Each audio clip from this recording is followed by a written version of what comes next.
darkness. The first scent she went away, there was a phone call. One of the orderlies had found her that morning, dead. A fall, a knife, a terrible accident. It wasn't an accident, though. It was on purpose. They hushed it up. No one wanted to say the word. It makes people uncomfortable, but everyone knew. These are the things I didn't say that day when you asked me about my mother, because they were painful, and because they were private. Instead, I told you the good things, the things I could bear to say out loud. But it wasn't enough for you, or her. You and me were meant to be as one. The universe has known it all along. Written in the stars, you will be forever, yeah. Hi guys, welcome to a new vlog, a book vlog. Happy Tuesday. So we are currently at Cobb Civic Center. We are going to a book fair. So I'll put up here on the screen what it is specifically, but it happened this weekend. So it's currently the weekend when I'm going, but you guys are seeing this on Tuesday. We have about an hour to kind of look around and see what's going on, what they have to offer. I'm seeing that people have brought bags and stuff, and I did not think to do that, but people came here to shop. They have buggies and pulleys and all the things. I do have something in the back I could take. I just didn't think to do it because I actually made the last minute decision to come today. They are here today, tomorrow, and Sunday. I have to work at the shop. We open at 11 and it's here at 9, so I'm here. It's 9:30, so I have about an hour. I'm not too far from the shop anyway. And then Sunday was just going to be kind of iffy on whether or not I was going to be able to make it out here with church and everything because they stop at 5, and that's really like a relaxation day. For enough of that. Let's go in here and see what the vibe is like. I may be recording on my phone, not too sure. I did bring a shorter tripod, so it's not so much going on, like, you know, not so obvious, but we'll see. It's gonna be quality. I have my wipes. So if you know, you know. But let's go in here. I have on some flat shoes. We're in our fall attire, giving all the vibes, all the leaves and stuff like that. So let's go see what they have. All right.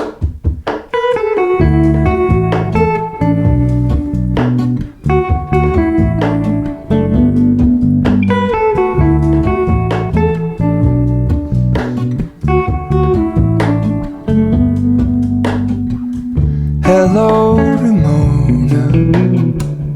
I can't shake the simplest feeling beyond the ghost. We stand on the opposite shore. Hello, Ramona. I reach through mysterious ceilings, my only hope. I look for the things I don't know.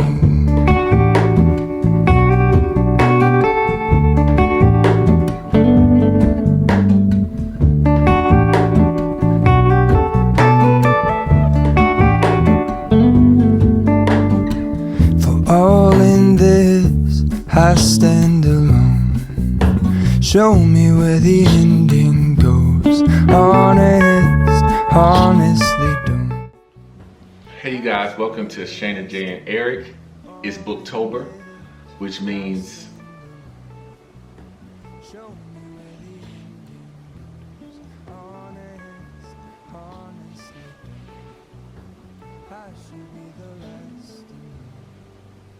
go let down.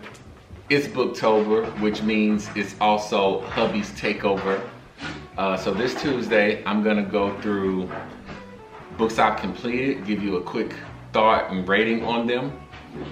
Books that I have to resume, meaning I've started them but have not finished them, or I started them a while ago and want to pick them back up. My next reads, or TBR as they call it in the community.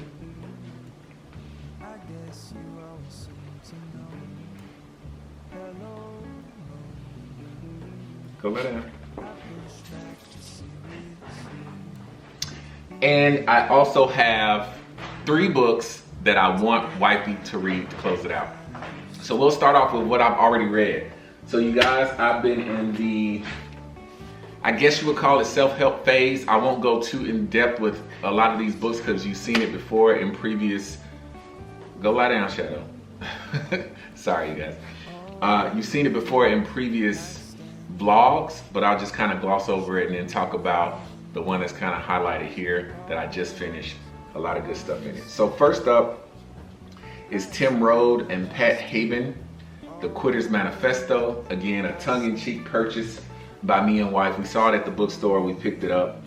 And basically it's what you would expect. It's basically giving you tools on how to evaluate how you feel about your current position, your current role at the job or company that you're in, and steps you can take to make sure that you want to make the leap, right? It's one of those no risk, no reward type books that lets you know that building a bridge gets you to the other side, but you're still at the same level. You know, sometimes you want to take the leap. Sometimes you want to get to another different plateau. It's phrased a lot better in here. It's real short, so that's a plus of the book. But there were some good points here, and there was actually a true story in here about someone who started a plant shop, flower shop slash plant shop, and some of the things that they did coming out of the gate. And we were like, why don't we do that? So it had some practical information that was good for us in this book. So I don't have a star rating system. I'll just kind of say, was this book helpful? Did it give me insight? Did it give me something to think about? Yes, because this was like almost a gag gift to myself. I would not necessarily recommend it to anybody unless you want to kind of read it to see, okay, tell me what you think, but not really seriously. So good read, no rating system, just decent. Next up, the obesity code. So wife picked this up first. I was just finishing my track season. I gained weight going into the Georgia games because I did not plan to run in the Georgia games, and then maintaining my weight or trying to figure this weight thing out between now and when I would resume working out again, which I have not done yet. I was looking for this for some more insight.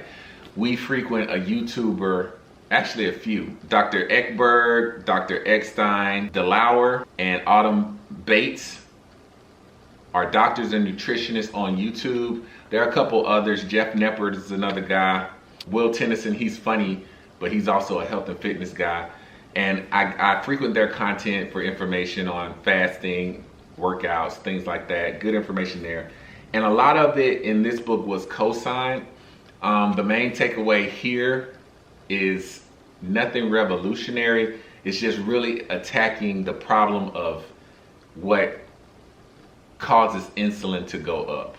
There are multiple things that can cause insulin to spike. I won't go into details here because then we have to get the YouTube disclaimer because they changed the algorithm where you can't even talk about this stuff at all. But it was a good book. There was some new information around sweeteners and a few other things that I was like, okay, well, I heard that, but reading it here with some data and some facts behind it kind of puts it in perspective. Ultimately, you guys, calories in, calories out is a myth. Intermittent fasting is something that's beneficial, but it also has its drawbacks because your body will do a new set weight once you do any type of diet. So that's kind of the problems that I've faced when I've worked out and done certain things.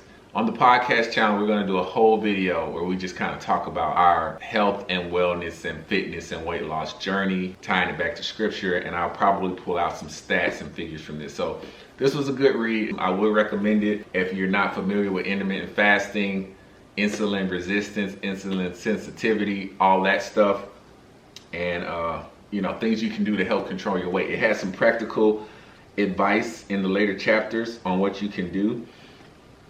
Also, case in point, one of the X factors that we don't consider is stress, cortisol. Cortisol does affect insulin, and cortisol can make you gain weight. So your stress hormone can make you gain weight. So the fact that I might work in a situation that's not a stressful job, but trying to perform and excel at what I do, burden of being or not burden, responsibility of being a breadwinner and all that entails does make you sharp, does make you focused, but it does come with a certain amount of stress. A lot of people deal with it, but it can be a factor. So minimizing stress through meditation, things like that, exercise, as a stress reliever is another big point brought up here too. So another good one right here. All right.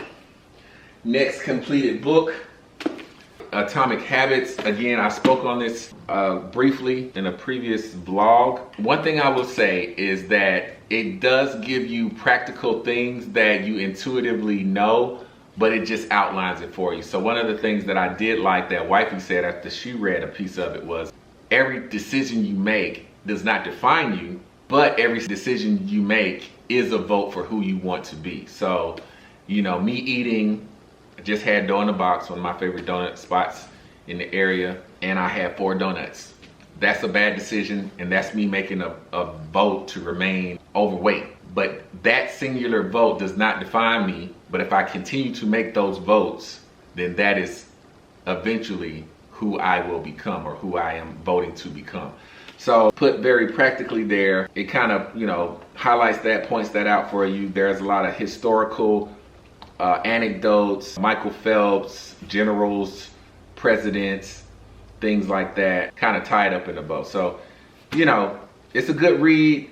Good, I would say, to reset how you think about discipline. If you're not a disciplined person to start with, I would read this book. But if you're kind of like me and know how to be disciplined, and we're just a bit in a lull, like this would be more advantageous or efficient if it were like Cliff Notes or something, because, you know, again, not really reinventing the wheel, but still good information in here if you've never really taken the time to think about what makes good habits, the atomic habits, the habits within the habits, right? So good stuff there. Last but not least, this book here, I just finished it. It's called Quiet. The Power of Introverts in a World That Can't Stop Talking. This is the book, you guys, that I want to purchase for every manager, senior manager, and VP at my firm, because it's very important, okay? I'll read the inside. At least 1/3 of people we know are introverts.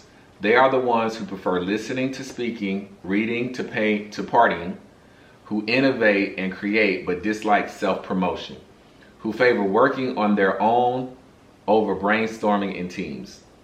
Although they are often labeled quiet, it is to introverts that we owe many of the great contributions to society, from Van Gogh's sunflower to the invention of the personal computer.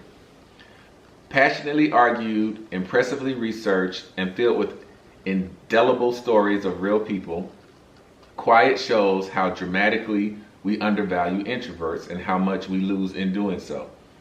Taking the reader on a journey from Daniel Carnegie's birthplace to Howard Business School, from a Tony Robbins seminar to an evangelical mega church, Susan Cain charts the rise of the extrovert ideal in the 20th century and explores its far-reaching effects. She talks to Asian American students who feel alienated from the brash, backslapping atmosphere of American schools. She questions the dominant values of American business culture, where forced collaboration can stand in the way of innovation, and where the leadership potential of introverts is often overlooked. She draws on cutting-edge research in psychology and neuroscience to reveal the surprising differences between extroverts and introverts.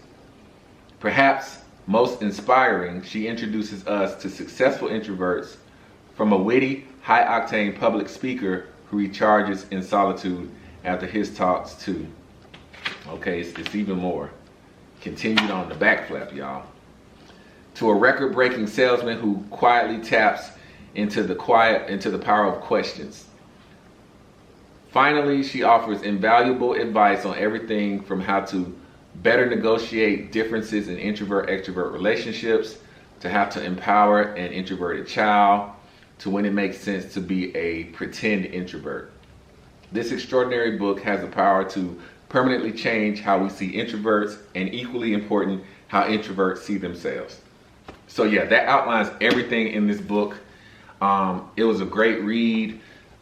It kind of slowed down towards the end because that's when she was talking about how to parent introvert children. So I kind of checked out a little bit on that, but using various examples like Steve Wozniak of Apple and how his dynamic with Steve Jobs needed to be introvert and extrovert, right? If Wozniak was an extrovert, we would not have iPhones, basically. So I think it's something here for everybody. If you're an introvert, it's some validation in this. It's letting you know I'm not just a weirdo. It's not something that I need to be fixed of or cured from. And then for extroverts, it's allowing them some insight into, you know, the fact that extrovert ideal is advantageous to you, but you might miss out on a few good ideas because you're the loudest and you're the most flamboyant, right? There might be someone kind of sitting, thinking, mulling things over, that has a better idea, but it just didn't come to fruition. It wasn't drawn out in an organic way. And they had a couple of studies here and a couple of scenarios where the GE, oh man, this guy's a legend. I can't believe I'm drawing blank on his name. CEO was basically writing an editorial telling introverts to be extroverted. And the author of this book had a conversation with them saying, is that really what we need? Because her study showed that the financial crisis on Wall Street happened because the room was controlled by extroverts who were not risk averse. Introverts are more thoughtful and they are more risk averse, or think of the consequences of actions more so than extroverts. But then his counter argument was, you know, the introverts needed to speak up and be more extroverted. So it's kind of a catch-22. So her solution to that was that introverts aren't necessarily being called on to be flamboyant or to be outspoken or loud to get their points across.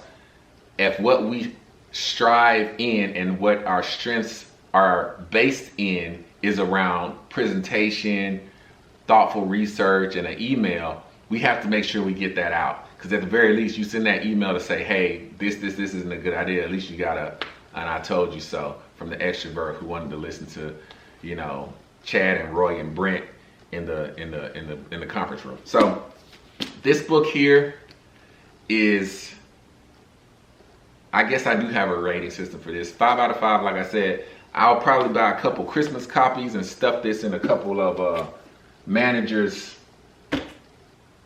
stocking. Okay. All right. Next up, you guys, real quick. This is the lightning. Shadow, go lie down. I love you too. Go lie down. This is the lightning fast section of the video where I just talk about some books that I am either picking back up or I'm going to read next. Starting with Esau McCulley, Reading While Black, African American Biblical Interpretation as an Exercise in Hope. So I started reading this back in 2020. There's a podcast called On Script where there are a lot of authors of theology who express their ideas and talk about their books. This was one of the podcasts that I heard, and the book sounded intriguing, so I picked it up. It's pretty interesting. As an African American, obviously, there are connections that we have to the word around Exodus, you know, let my people go, the widow, the immigrant, and how God wants to care for them. Things like that. Not exclusive to the Black community, but again, a lot of time, what this book is talking about, when Black people are in the community of theologians and we're talking about the Bible, the Black experience is not really understood or brought up in the same way as it would be for other groups. So it's just bringing us into the conversation, and this author kind of tracks through their studies and their experience in these settings to say, hey, we have a unique experience, and our interpretation of some of these scriptures is informed by that too. Not changed, but informed. So I didn't finish it. I know enough to tell you what I just told you, and I'll read a little bit of the back. Growing up in the American South, Esau McCulley knew firsthand the ongoing struggle between despair and hope that makes the lives of some in the African American context. A key element in the fight for hope was the practice of biblical interpretation coming from his traditional Black church. This tradition is often disregarded by much of the wider church and academia, but it has something vital to say. Reading While Black is a personal and scholarly testament to the power and hope of Black biblical interpretation. So picking this back up, it was a good read so far. I really put it down because honestly, like I said, I got it in 2020, but I was just worn out by a lot of 2020 conversations, if you know what I mean. But worth picking back up, worth completing, and I'm excited to read it. This book here is an oldie. I've had this one for a while, and honestly, you guys, it was coffee table art, but it's called Mathematics, The Loss of Certainty. Okay. Mathematics, The Loss of Certainty, originally published in 1980, refutes the myth that mathematics is a body of unshakable truths about the physical world and that mathematical reasoning is exact and infallible. As Morris Klein points out, there is not one universally accepted concept of mathematics. There are many conflicting ones. Yet the effectiveness of mathematics in describing and exploring physical and social phenomena continues to expand.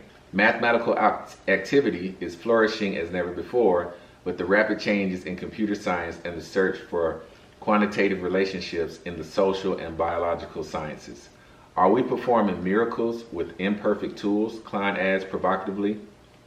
Two 19th century developments, non-Euclidean geometry and quaternions, force mathematicians to realize that mathematics is not a series of self-evident truths about nature produced by infallible reasoning. They found, for example, that several different geometries fit spatial experience quite well. All could not be truths, a realization that impelled mathematicians to investigate the nature of their axioms and unassailable reasoning. To their surprise, they found that the axioms were arbitrary and inadequate, and their proofs were woefully defective. To rebuild the foundations of mathematics and to resolve the contradictions, four schools of thought emerged, each differing radically in the views of what mathematics is. This book traces the history of mathematics' fall from its lofty pedestal of unshakability and explores the reasons for its continuing mysterious effectiveness. Klein explains in non-technical language the drastic change that have taken place in our understanding of pure as well as applied math and the implications for science and for human reason in general. So yeah, this might sound dense and very complicated. As you guys know, I'm a math major, so this is interesting.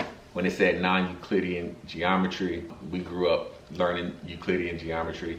So just real quick, non-Euclidean geometry at the, what we would consider the x-axis is the point closest to infinity. So it's kind of like a flipping of how we think about the XY plane, and lines are drawn as curves along the non-Euclidean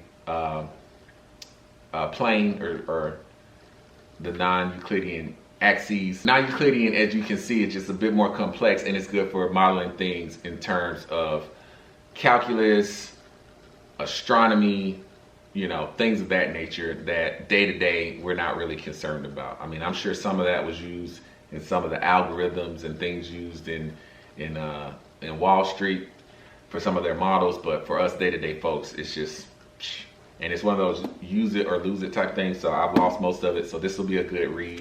If I don't understand something, I'll be like, oh well. But yeah, this is on the to read list as well. All right, on the finished list, of course, is Black Book. I've talked about this before, I won't stay on this. You can kind of see that like I've barely scratched the surface because I've been more in the nonfiction. And one of the big nonfictions that I'm trying to get through, or experience is a better word, is the Purpose-Driven Life. This book actually requires that you read a section a day. I'm trying to honor that and only read one day at a time. But some days I actually fall behind, so I have to read a couple days to catch up. But the idea is to meditate on what you just learned, not just like blow through it, and I can respect that. So these two I have to pick back up and get going. All right, next up for me, another what you would consider nonfiction self-help type book, The Wisdom of a Bullfrog, Leadership Made Simple but Not Easy. And the inside reads, The Wisdom of the Bullfrog. The title Bullfrog is given to the Navy SEAL who has served the longest on active duty. Admiral McCraven became the Bullfrog in 2011, having dealt with every conceivable leadership challenge. The Wisdom of the Bullfrog draws on these and countless other experiences from his incredible life. This sounds very intriguing. Anytime you're reading something from an accomplished person's point of view, it can kind of give you drive, insight, some fire, some vigor to get things done in your own everyday normal life. So we're going to do that. And then next up, also nonfiction. And honestly, guys, I might start and finish this before I finish Black Books. Not that Black Books isn't good.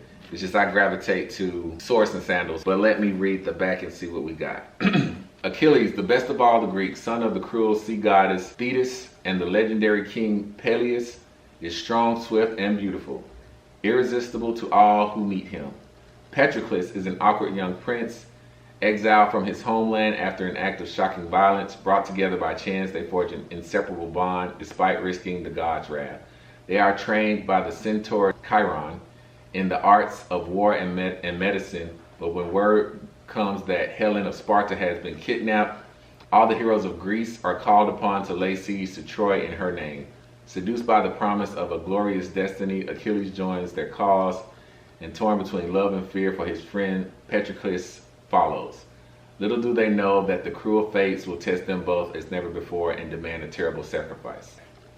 All right, so that's everything that I've read, that I plan to read. But circling back to what I want wifey to read, first and foremost, I also want her to read Quiet, all right? Because I think on a lot of levels, she's an introvert as well. She'll find it accommodating, edifying, you know, giving her some ideas and thoughts that make her understand the world of extroverts and why they might behave the way they behave. So not to go into it again, but yes, that is one thing that I want her to read. She started on The Time Traveler's Wife. This is a book that I used to have. It's actually the book I had. It was a movie. She has seen the movie, but she's already said that she's enjoying this reread or this read of the novel much more than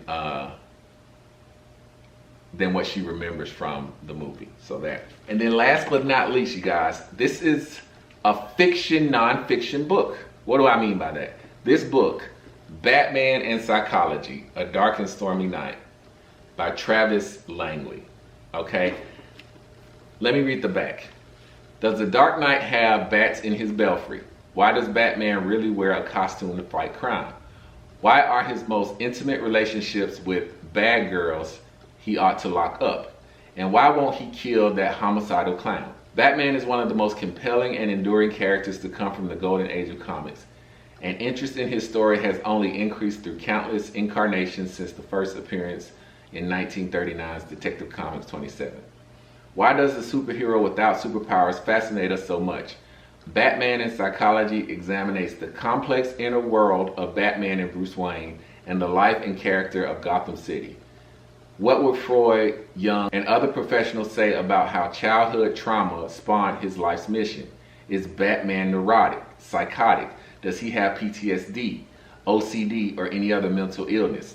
Why the mask, the bat, and the underage partner Robin? What psychopathy or psychopathologies lurk in his mind and the minds of supervillains like the Joker, the Riddler, Two-Face, and Catwoman? Are they really rogues and villains or simply misunderstood victims of a heartless society? Do Batman and his foes depend on each other? You complete me. That's Heath Ledger right there. Combining psychological theory and the latest in psychological research, Batman and Psychology takes you on the unprecedented journey behind the mask into the dark mind of your favorite Caped Crusader and his never-ending war on crime. So it's answering the question, is Batman crazy? So hopefully wifey can enjoy this and get a kick out of it. And this is on my what wifey should read list, along with Quiet and her finishing The Time Traveler's Wife. All right, you guys, so that's me. My phone is ringing. It's probably wife, but this is the Tuesday TBR BookTube video hubby takeover. Thanks for watching.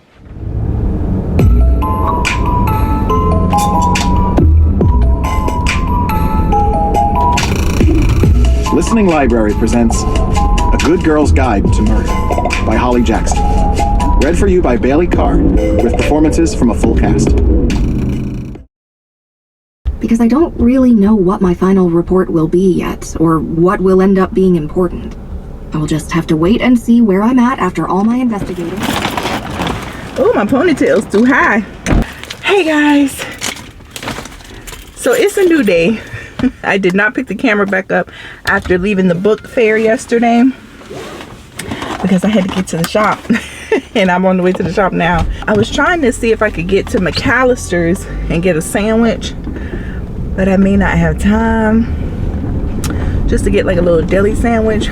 But I may maybe try to go to Sprouts, because I tried that sandwich that Keisha was recommending here on YouTube. Her name is Keisha. I have her down below. And it was good. I don't know, for some reason I just want a sandwich, but y'all look at this. So this is this month's oh, hold on y'all. In the book club, this is the book of the month. Come on, find it. Okay, and I'm starting it today. I just finishing up the September house today, so we'll talk about the ending, because I don't know what it is yet. But one thing I just realized, I was like, I wonder, and I notated it on my Goodreads, and so they just revealed, and I was like, I was right. So I don't know how this is gonna end, but we'll see. When you guys see me in the next clip, we'll be talking about the September house briefly. No spoilers. But then I'm going to start with this, because this releases on the 20th and it's like the 14th. So if I can go ahead and listen to this, that would be awesome. And then we'll go through some of the books that I picked up at the book fair. When I tell y'all, I wish I had more time.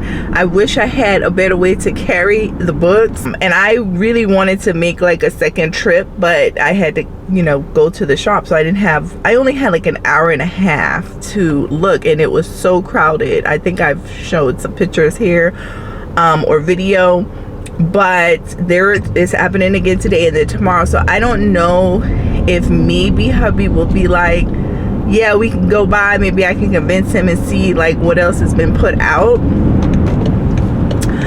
But it was nice. It's definitely a place you can go, like if you're building a library. Like there were books for 50 cents. There were new books, hardback books that were $3. The amount that I paid for the books that I bought still didn't cost the cost of a hardback book. I think I spent $18. Yes, I spent $18. And I got a box full of books. So that was a win. But I think they have them twice a year, because the next one is in March. And then obviously we just had this one now, and it's October. So I will be on the lookout for that again. Let's go ahead and get to the shop. Let me go ahead and get something to eat. And then, yeah, hubby is doing his book review on some books some new books. Either he's already read them and he's going to talk about those, or some books he wants to read that he's gotten recently.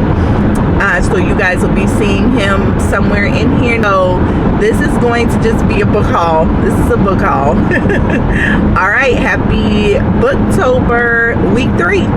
And figure out. Oh, also, I'm sorry, back real quick. I just started a new Audible because I finished the last one. I don't remember what it is, but I'll put it here on the screen. I'm just like moving along, okay? And it's The Good Girl's Guide to Murder. Oh my gosh, it's like the sample had me like purchase, okay, with one of my credits. And then someone else who I just found in BookTube talked about the Audible, because I was actually going to get the book, but she was like, the Audible is better. And that happens. Like, that's how I felt about None of This Is True. Listen, it was a full-on production. You are not going to be able to get into it. I mean, it's a good read, because there are people that read the books. But listen, it is a different experience on Audible for that book. It's a whole cast. And I loved it, thoroughly loved it. So already with The Good Girl's Guide to Murder, it's good. So it's basically about a young lady who is in school, and she wants to solve a murder that occurred. I'm speaking literally off vague memory, but she doesn't think a crime, whoever killed the person. So she's going through it and taking you through like how the police investigates, right? And so she's like just doing all of the investigative work in how crimes or this murder was solved. But it is, I'm just on chapter 1, and I'm just like, this is good. It's like we just jump right into, we have signed the disclosures and all that, and it's really good. So yeah, I just wanted to let y'all know that's what we're listening to now. So we'll be listening to that in conjunction with the book club CDs, which I did not even know was a thing. When I hit Audible in my local library, because I got this from the library, I thought it said CDs, but I was like, no, surely not. But when I just picked up those books, it's a CD set. So my truck still has CDs, which I don't think I've ever used, because I also have like where it'll pick up from the phone, Wi-Fi or Bluetooth. So yeah, we're gonna use that in the car. All right, that's it. Victor, the tall Nigerian man, was evidently her stepfather, and Josh her half-brother. Victor was her dad, who'd raised her since she was 4 years old. Her real father, the man who lent the Fitz to her name, died in a car accident when she... Welcome to Booktober Week 3. I am ShanaJaye. Welcome to the channel. And today we're going to be talking about September House. Just briefly, listen. I just got finished reading this book, you guys. Hold on. Hi, welcome in. What's a good winter plant? Well, there's no house plants can't be outside when it's cold. Okay. So you can't have any of them outside right now. People, if you see them outside or people have them outside, it's only during the spring and summer. Oh. But they do have to bring them in now. Gotcha. Okay, she was so sweet. So you guys, listen, look at this. Do y'all see how I have annotated? Hold on. Look at this. I've never annotated a book. I usually will just, no, I'm lying. I've never annotated. I was about to say something that wasn't true. I haven't. What I have done, or what I do is I make notes, like in my Bible. I will highlight, I will write in the margins, I will, you know, put sticky notes and stuff like that, but never in a book. The way that I needed to like come back and reference in this book, now there's a few more in the beginning that I don't recall where they are now, but I wasn't able to, oh, let me pause the music. But I was not able to save because I didn't have any little stickies. But I do remember in chapter 2, it says, things don't happen all at once, of course. They start gradually changing. You barely notice the differences, and once they make themselves known, they seem so small that you easily accept them, adjust your life in a minuscule way. Everyone can make minuscule adjustments. Then there's the other change, a bigger one, but you can still adjust so easily. No problem, really. Then another change, another adjustment, and so on and so on. And before you know it, you're living a life by all accounts should be unrecognizable, but to you it's just normal. Your life is that of a stranger's, but it doesn't bother you at all. You guys, a lot of times, like especially in that book I read, wrong place, wrong turn, wrong place, wrong time. Y'all know I talked about it. Like when she was going back and like experiencing her life before and how things had just gotten to where she is now, like that's what I thought about when I read that. There were points in the first third of the book toward the middle where things had happened and I was just like, I wonder if this, right? I'm trying to figure out how people make books non-spoiler reviews, like how they talk about books without, you know, spilling the tea, basically. It's funny that I talk about spilling the tea for this book, but I guess so. The book is about this lady. Her name is Margaret. Margaret. She and her husband Hal had a kind of rocky marriage that she thought that she was kind of pulling over her daughter's eyes when she was smaller. However, some things had happened and she had to handle, you know, some situations. But at some point in time, they came into this beautiful Victorian home and it was just like, hubby's here. It was just like a dream home. And so the house started to things started to happen to the house in the month of September, and the husband could not deal. She decided that as long as she was able to follow rules, she was not giving up in this house. And when I tell y'all, this woman had to have amazing strength, amazing, like her mental had to have been amazing. Again, when her daughter kind of came into the scene, it was almost like when things were happening, I was like, I wonder if, this, I wonder if that, because the daughter wasn't having the same reactions to certain things. And so the twist that I thought happened kind of happened, but then there was a twist within that twist. I was just like, what the heck? I mean, the reading, the descriptiveness of the scenes throughout had me like, whoa. This is a page turner. I give this a strong 3.725 or something like that. Not really a 4, because I would recommend it to people, but everybody's not into horror. I think it was very well written. I think it included a lot of things that, because I don't think it, well, at the beginning I didn't think it was as gory. Some of the things were kind of hilarious. I was telling hubby, like, we need a Frederica. Like, I need somebody in my house that I could just think about things that need to be done, and she just runs up and it's like, it's done. You know what I'm saying? But anyway, it just addressed so many different aspects of life. It touched on so many different things in life. I don't think that there's anything in the book that's triggering, other than maybe, marital disagreements. There is some violence. Well, there's a lot of violence in there, but I think it was written in a way that it was bearable for me. But yeah, I really enjoyed it. I really did. Is it something I'm going to reread? No. So that's why it's definitely not going to get a 5. It's not a 5-star read. There were no emotions really invoked for me. It was just a lot. It was just really good storytelling. I think it was really good. And how it ended, I think that I feel like they were closer than what they were before.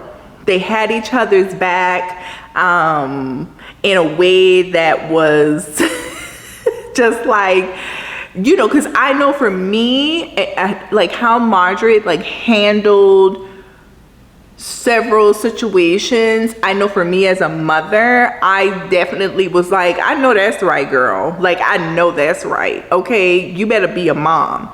So I enjoyed it. And it's a scary book.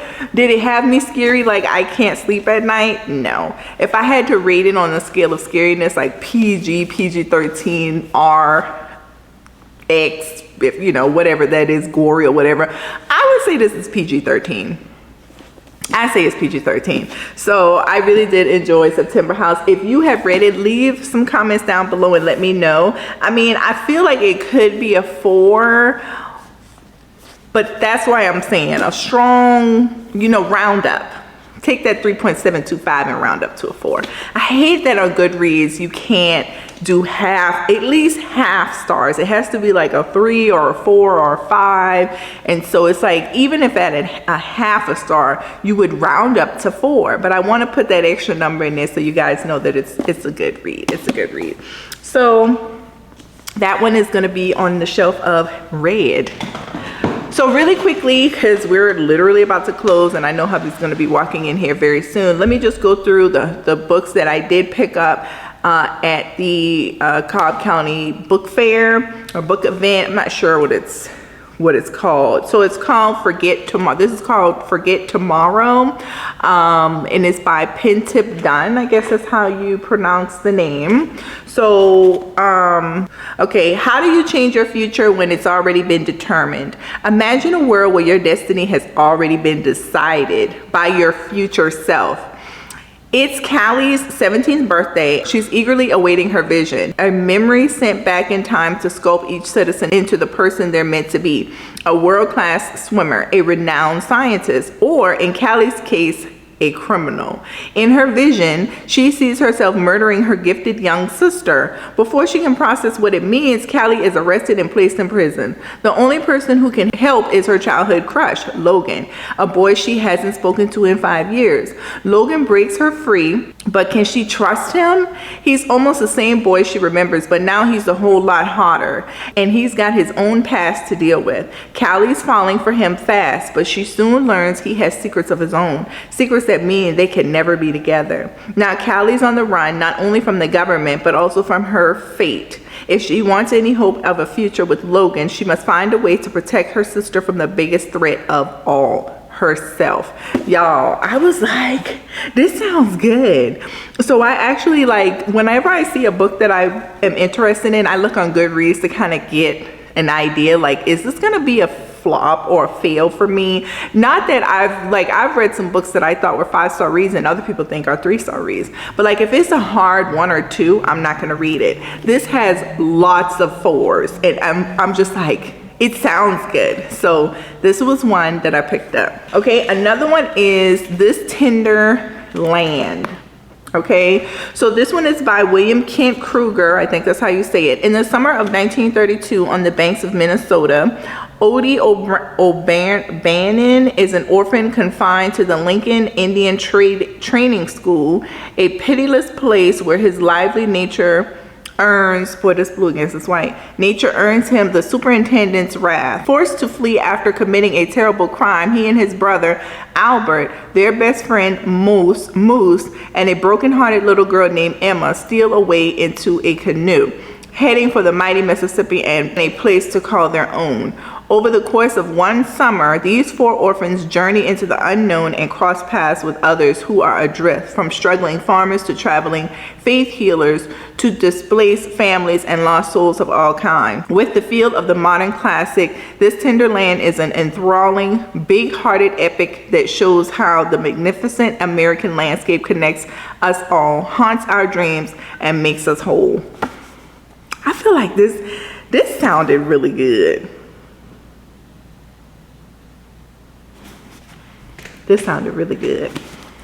The next book is Love is a Revolution. Okay, first of all, yes, for this cover, okay, by Renee Watson. So this says, when Nala Robinson reluctantly agrees to attend an open mic night for her cousin sister friend of Monty's birthday, she finds herself falling in instant love with Ty Brown. He's perfect, except Ty is an activist and is spending the summer putting on events for a community when Nala would rather watch movies and try out the new seasonal flavors at the local creamery. To impress Ty, Nala tells a few tiny lies. When the two spend more time together sharing more of themselves, some of the lies get harder to sustain. As Nala falls deeper into keeping up her lies and into love, and as she fights for her relationship with Imani too, she'll learn all the ways love is hard and how self-love is revolutionary. This sounds really good, really good, like a really fun read. All right, so the next one is by Monique Kelly, Reality in Chaos. Meet Simone Monroe. Months ago, Simone had a fairy tale wedding only to realize that actual marriage didn't fit what she had in mind. As she learns the truth behind her marriage, she is faced with a realization not all fairy tales have happy endings. Meet Taylor Ross. Taylor has made a life for herself as one of the most talented artists of her generation. When Taylor tries to take on mental illness, she is forced with the reality that some things in life cannot be fixed with a paintbrush. Meet Jacqueline McKinley. After years of waiting for her big Hollywood break, Jackie gets an opportunity of a lifetime that changes her life forever. But was the price of fame worth it? What happens when the life you thought you were going to have is hit with the reality of chaos? Through life's unexpected twists and turns, one thing is consistent for these women: their friendship and sisterhood. I thought this sounded really amazing. Again, this has high ratings on Goodreads. All right, so we got another Jocelyn Jackson, A Grown-Up Kind of Pretty. First of all, the title and the cover is just stunning. Green, this is nice. So this is on the inside. Every 15 years, trouble comes after the 3 Slocum women. Now, as the youngest turns 15, she's desperate to know who used their yard as a makeshift cemetery and why. The unlikely monarch, 45-year-old Guinea, doesn't know the truth. She only knows she must do everything in her power to keep it hidden. Between them is Liza, silenced by a stroke, haunted by the choices she made as a teenager with the answers trapped inside her. To survive, I don't know if this is Liza or Lisa. I think it's Liza. To survive Liza's secrets and Mosey's insistent adventures, Guinea must learn to trust the love that braids the strands of their past and stop at nothing to defend their future. With riveting plot twists, and off-kilter characters, A Grown-Up Kind of Pretty introduces 3 generations of Slocums, a child on the cusp of womanhood searching for her true family, a woman who fights to protect her daughter, will toss her headlong into a second chance at first love, and a lost soul rediscovering her voice. This sounds like this is going to be a good read. Again, high ratings. My husband's not here yet, y'all, and we are close. All right, so the next one is Rules for Visiting. Okay, love this one. I think this is one I was trying to decide if I'm going to bring in the shop. So this says, at 40, May Attaway is more at home with plants than people. Over the years, she's turned inward, finding pleasure in language. Her work as a university gardener, and keeping her neighbors at arm's length while keenly observing them. But when she is unexpectedly granted some leave from her job, May is inspired to reconnect with 4 once close friends. She knows they will never have a proper reunion, so she goes, one by one, to each of them. A student of the classics, May considers her journey a female odyssey. What might the world have had if, instead of waiting, Penelope had set out on an adventure of her own? Rules for Visiting is a woman's exploration of friendship in the digital age, deeply alert to the nobility and the ridiculousness of ordinary people. May savors the pleasures along the way, offering ice cream with a long-lost friend, surprise postcards from an unexpected crush, and a moving encounter with ancient beauty. Though she gets a taste of viral online fame, May chooses to bypass her friends' perfectly cultivated online lives to instead meet them in their messy analog ones. Ultimately, May learns that a best friend is someone who knows your story, and she inspires us to master the art of visiting. This sounds really good. This sounds like a cute book. Like, I want to bring this in the shop. And so this one, I think I saw around the BookTube streets this summer, The Perfect Couple. So I just decided to get it because it was $2. But it says, a Nantucket wedding season, also known as summer, the sight of a bride racing down Main Street is as common as the sun setting in Nantucket Beach. Why did I say Nantucket? Oh, it was Nantucket. Nantucket Beach. The Otis Winberry wedding promises to be an event to remember. The groom's wealthy parents have spared no expense to host a lavish affair at their oceanfront, but it's going to be memorable for all the wrong reasons after tragedy strikes. A body is discovered in Nantucket Harbor just hours before the ceremony, and everyone in the wedding party is suddenly a suspect. As Chief of Police Ed interviews the bride, the groom's famous mystery novelist mother, and even a member of his own family, he discovers that every wedding is a minefield and no couple is perfect. Okay, a murder at a wedding. That actually took me back to an episode on Monk. It was so hilarious, but it was fun. It was fun to try to figure out who the killer was. Y'all like my shirt? It says it's a good day to read. Oh, it's so cute. It's pretty cute. All right, so we only have a few more to go. Trying to sleep in the bed you made. Trying to sleep in the bed you made. So where's this description? So this says, curl up in a chair and enter the lives of 2 unforgettable women whose joys and sorrows you will never forget. And when you're finished, call your best friend. With heart and soul, passion and poignancy, Trying to Sleep in a Bed You Made follows the lives of 2 best friends, Gail and Patricia, as they grow, learn, make choices, find love, and find heartache. From the time they were young, Gail and Patricia were raised like sisters, as close as two friends could be. But they each had dreams that would take them far away and far away from each other. This got me when I first kind of read this part, y'all, because me and my best friend don't live close. Gail was the beauty who believed that a man could make her world complete. Patricia was the intellectual who thought that rising to the top of her career would make her happy. And then there was Marcus Carter, who has been the link to both Pat and Gail since the tragedy that occurred when they were all children. Can either one save him from himself? Can friends survive a love that comes between them? Each of them gets what she wants, but no one counts on the price they have to pay. When they realize that dreams can be hollow and love has a cost, they learn the most important lessons of all: to never give up on the people who love you, and that it isn't just blood that makes two people sisters. That sounds good. Okay. All right. So then we have Kelly Armstrong's City of the Lost. It was kind of covered right there. So this sounded good as well. This says Casey Duncan is a homicide detective with a secret. Y'all know I love to solve the crimes. When she was in college, she killed a man. She was never caught, but he was the grandson of a mobster, and she knows that someday this crime will catch up to her. Casey's best friend, Diana, is on the run from a violent, abusive ex-husband. When Diana's husband finds her and Casey herself is attacked shortly after, Casey knows it's time for the two of them to disappear again. Diana has heard of a town made for people like her, a town that takes in people on the run who wants to shed their old lives. You must apply to live in Rockton, and if you're accepted, it means walking away entirely from your old life and living off the grid in the wilds of Canada. No cell phones, no internet, no mail, no computer, very little electricity, and no way of getting in or out of the towns without the town council's approval.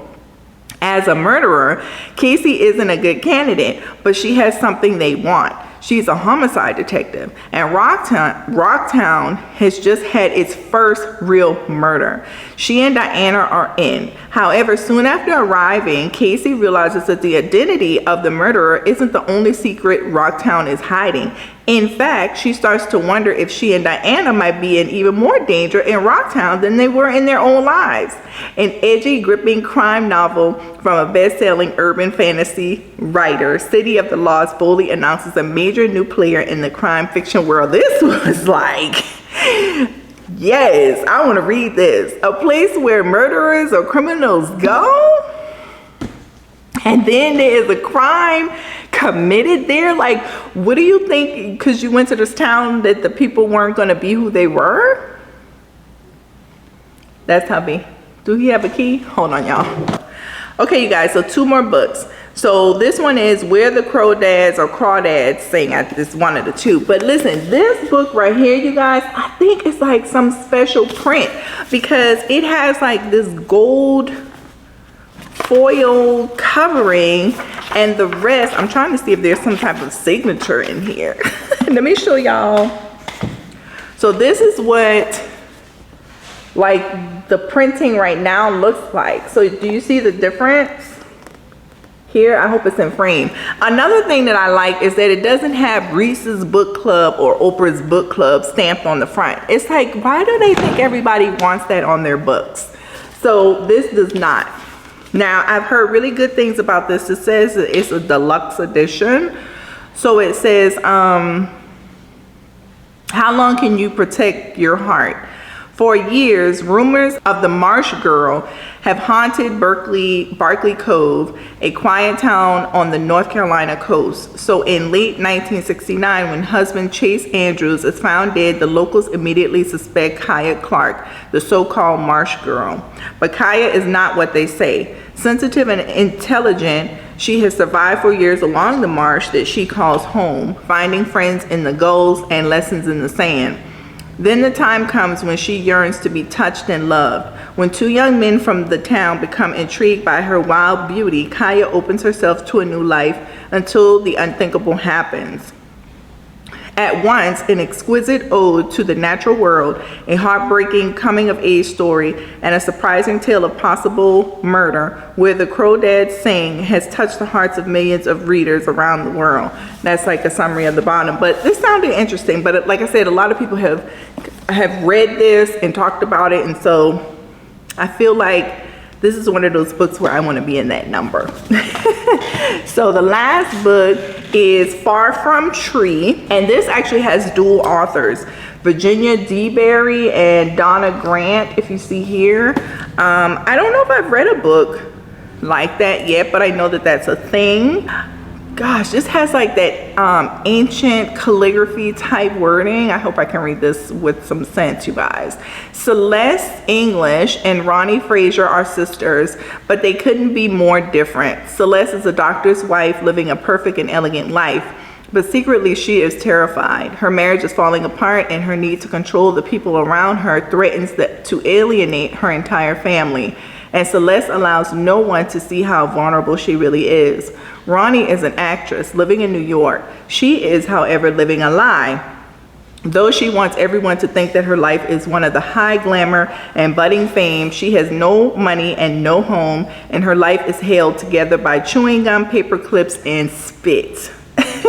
When their father dies, the sisters inherit a house in Prosper, North Carolina. Their mother, Della, is adamant that they forget about going there and dredging up the past, because Della has secrets she'd rather not see come to light. Secrets and heartbreaks she's kept from everyone for years. Neither Ronnie, Celeste, or Della realizes just what their trip to Proper will bring. That sounds good. Again, rated high on Goodreads. So these are the books that I got at the Cobb County Book Fair, and I'm excited to dive in. When I'm going to dive in, I don't know, because y'all know I'm going through my October reads, and I think Hubby has some books that he wants me to read, so we will hear from him in this video. Y'all either already heard from him or you'll be hearing from him next, but we hope you enjoy this video, and let us know if y'all have gotten any newer books this month, and what is your TBR list looking like? Because y'all, we are building a library, and I don't mean building literally in our house, but I mean the books are coming in, okay? So we have a selection of books that we can go to and just feel like it's going to be a whole vibe at any point in time. So I'm going to go ahead and tap out here, and we will see y'all next week. Okay, bye.